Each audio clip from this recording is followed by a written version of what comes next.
Do you ever feel tired or wake up unmotivated, or you wake up after 9 hours of sleep feeling exhausted? Do you want to do so many things and your to-do list is so long that you actually get nothing done or you don't do anything?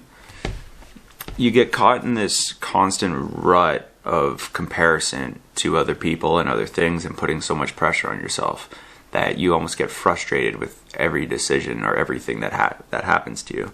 Why do we do that? It's a constant cycle of compare and contrast with your surroundings and the people we have in our lives, and we start to judge them and start to judge ourselves, and our brains are always stimulated. There's constant information. Just before this, I'm watching a video. I'm probably going to watch a video after, and then when I get somewhere, I'm scrolling, and then when I sit down, I'm scrolling, or I'm watching TV. And it's always bad. It's always a never-ending surplus of information that it's a small thing that we don't even think about, but it's so consistent and so overwhelming, and we just feel we get every now and then small inclinations to doing things every day, and then we try to capitalize on it, but we don't know how. We have so many ideas we want to implement, but we don't know how. And not feeling anxious, but just frustrated. And when people talk to you, you're short with them. Does this ever happen to you? So before we dive into everything, there's a few things before I tell a couple stories that I want you guys to kind of sit on. They're like quotes or words of sentences, we'll call them. So they're quotes that I want you to listen to help you guide your brain in the right direction. Okay, so first off is the thing you want to do, but you're scared of, is what you must do. Okay?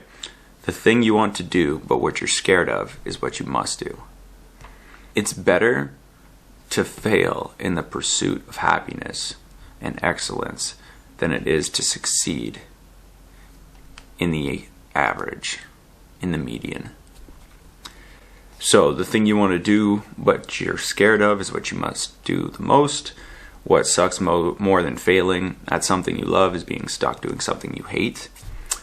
It's better to fail in the pursuit of excellence than to succeed in the median.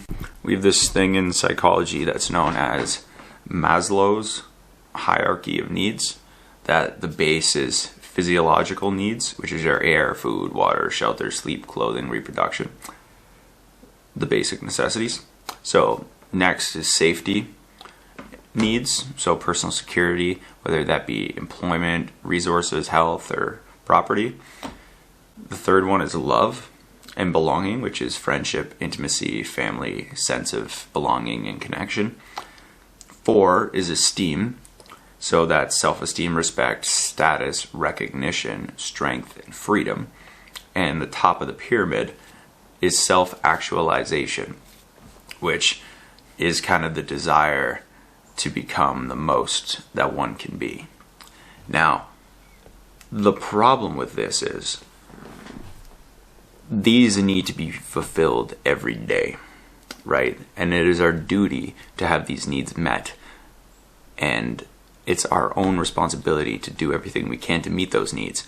Now, if we don't, then the energy or the stuff that we get or the connection from people allows them to fill these voids of self-esteem or belonging or control or job security, right? You may hate it, so it might be messing with the esteem or how you feel, or the top of the pyramid that says you can do more than you're capable of, but it conflicts with other layers of the pyramid, right? Which is very, very frustrating, convoluting time going on upstairs in your head.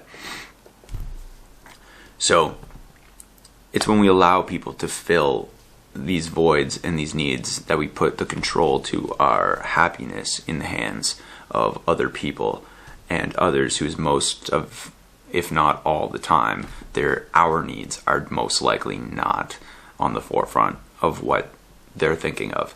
I don't usually walk around every day and go, yeah, I care about how this person's self-esteem is. As much as I'd like to, I'm too busy caring about my own. As we all are, and everybody else is. Now, how to start working this out? We talk to people, right? We discuss the ruts. We discuss the depression. We be open about the challenges that we have and the challenges that we face. This is a big thing. This is a big deal. And more often than not, it consumes you. It consumes you to the core. And we need to be able to create those circles around us. Or if you don't know how, reach out to the people you do know and say, hey, is there a professional you'd recommend? Or is there somebody I could talk to? More often than not, people are willing to listen or willing to lend a helping hand if you ask for it. More often than not, in my own life and my personal experiences, this is just what I've discovered. The more I ask people for help, or sometimes whenever I ask, nobody's ever been like, no, I don't want to. So the fear of being rejected, as much as it is always there and it's an imminent fear and it's looming, more often than not, people will always be willing to help. We all want to help people and build that sense of community and fill those needs, and we want to help people and feel good about ourselves. So by doing that, we help others, so that in return it helps ourselves. So we have to be open about how we're feeling towards these parts of our lives, get it all out there. And if this isn't really a thing you could do, or something you don't really want to, write it down. Journaling is huge. It gives you a chance to kind of collect all your thoughts and then put them in a folder. So imagine your computer has just a bunch of photos, notes, documents, but it's the writing it down of it all. You just put it on the piece of paper, or you put it in that folder, and it kind of compartmentalizes it and allows you to get it all out of your system in a way, without paying somebody hundreds of dollars or thousands of dollars, or without spending too much time talking to people when people might be busy, or if you just can't find anybody. That might be a really good way to do it. So, understand what habits that you must develop to change and work on them. Kind of understanding what challenges that you have and what you're able to do that allows you to manifest whatever you want to accomplish, which in this case is getting out of the rut or feeling unstuck. Some of these habits can be as simple as waking up early, or stop complaining so much, or reading in the morning instead of scrolling your phone. So I have set up kind of systems in the last X amount of months and years that help myself get unstuck.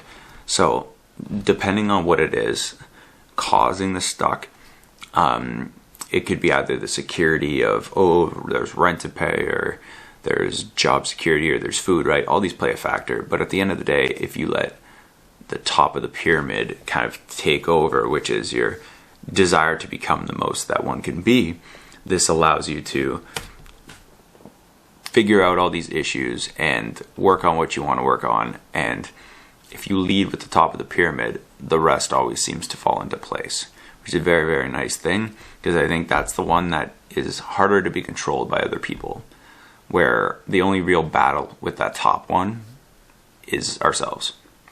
So understand what you want to do, what habits you want to implement, figure out how you can manifest those, and what you need to do to work on them. So what I do, for example, is I wanted to stop I wanted to stop scrolling my phone so much when I wake up in the morning. I'd wake up in the morning and I don't have my phone in my bedroom. I set it on a table in my living room charging, so I'm not right on it right away, because that's a problem I had and I wanted to get out of that habit. But now I go to it, I sit down, I scroll. It's like 15 minutes goes by and time just goes so fast. And so looking back, doing that was just prolonging the inevitable, right? Just pushing it back, but I'd still do it. So if it doesn't happen right away, it'll happen in a few minutes from when I wake up. So now I don't go on my phone, I make my coffee, and then I go walk my dog without my phone, which kind of allows the first half hour or so of the day to be done and gone through productively, doing things for me and that are beneficial to me, that allow me to kind of be away from my phone. So that's kind of one I like to do. I have to be on my phone a lot, so for work and stuff, I have to always be ready, so the anxiety of when it's going to ring, or who messaged me what, or what job went wrong, or what client won't pay this time. Every single time that happens, it kind of allows my anxiety to come to the forefront, and then finding a way to distance myself and disconnect is more often very challenging. So I have to find new and creative ways, and that's one little one that I've started my day off that way, so I don't feel like I'm dependent on it from the moment that I wake up to the moment I go to bed. So that's how I've arranged that one. So what I've come to realize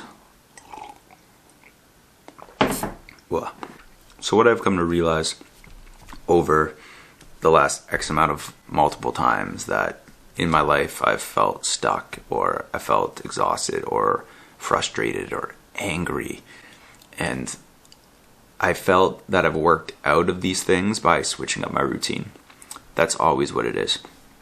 So we talk a lot about structure, and that structure is a good thing, but I think every now and then you need a structure in place or a system in place that allows you to get out of your pre-existing one.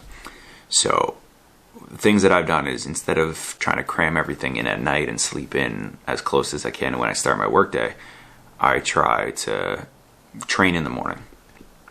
So that's switching something up. And I found the more things I do for myself in the morning before work starts, what I do is, if I train, I jump in the lake. And then I go walk the dog, have my coffee, I read a bit. So then I've done all these things in the circle of what I want to do, or I work on some thumbnails, or I write part of a script for a video. But I try to do as much of for me stuff as I possibly can before work takes over. Because when work takes over, and I'm lucky enough to be in a position where I don't feel like I'm dragging my knees through the sand and trying to figure out day to day. I enjoy what I do every day. So people who don't have to find, you guys have to find you have to find a way to do as many things for you before you start work as possible. It'll give you more of a sense of, I get to wake up and go train, or I get to go jump in the lake, or I get to go kayaking, or I get to go paddleboarding in the morning, I get to go for a run.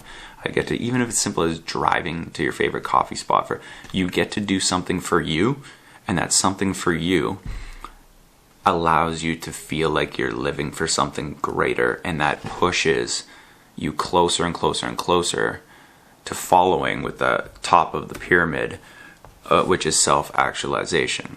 All right, being able to follow that one and doing things that for you, or implementing these things that'll make you better, whether it be stronger, faster, smarter, more aware, better communication, gives you more relaxing time and time for your brain to kind of relax and see what's around you. You get to enjoy your time a bit more, and time feels like it's kind of slowed down, and so does your brain. It's not the feeling of time's going really slow but your brain's going really fast.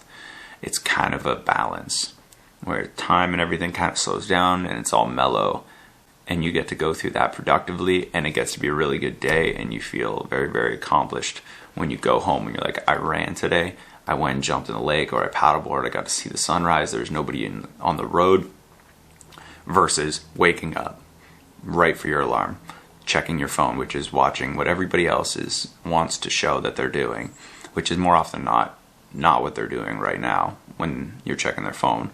Rarely people do something and then post it right in that moment. So you seeing a collection of people's highlights as you wake up first thing in the morning already puts you in a deficit.